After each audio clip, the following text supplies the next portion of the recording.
رجب کے روزوں کے بارے میں ہو سکتا ہے کسی کے ذہن میں خیال آئے کہ مولانا صاحب اب تو تقریباً رجب اختتام پر ہے، آج شب 28 رجب المرجب ہے، اور آج ہم رجب کے روزے کے حوالے سے آپ کیوں بات کرنا چاہتے ہیں؟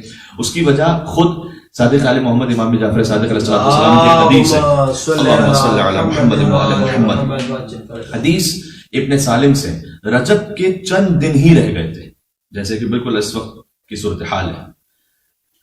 امکان یہ ہے کہ پہلی شعبان المعظم تھرسڈے کو ہے، تو کل ٹیوزڈے اور وینسڈے، اب یہ 2 دن رہ گئے۔ تو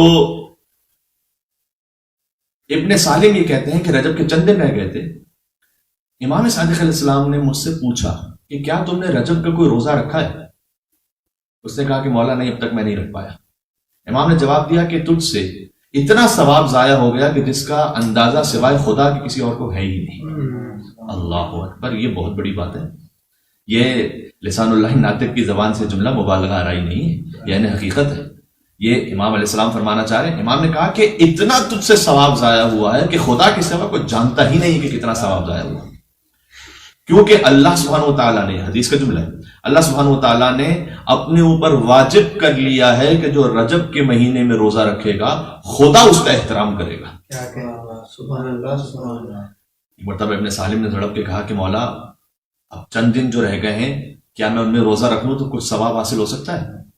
امام علیہ السلام نے کہا کہ اگر کوئی رجب میں ایک روزہ بھی رکھ لے تو اللہ عالم سکرات کی تکلیف سے اسے نجات عطا فرما دے گا۔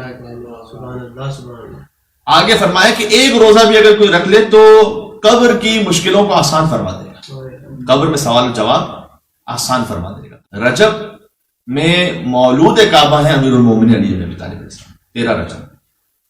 ایک جملہ میں اس حوالے سے بھی گزارش کر دوں کہ جب حضور نبی کریم کو اللہ سبحانہ و تعالیٰ نے عرش پہ بلایا ہوگا تو یقیناً یہ جملہ ارشاد فرمایا ہوگا کہ کیا کہنے اس محترم اور متبرک مہینے کے کہ اگر اسے عرش پر میں منا لوں تو میرا رجب ہو جائے، اور فرش پر تو منا لے تو تیرا رجب ہو جائے۔ تو اگر قبر کی سختیوں سے آسانی چاہتے ہیں تو ضرور ایک دن روزہ رکھیں۔ امام نے فرمایا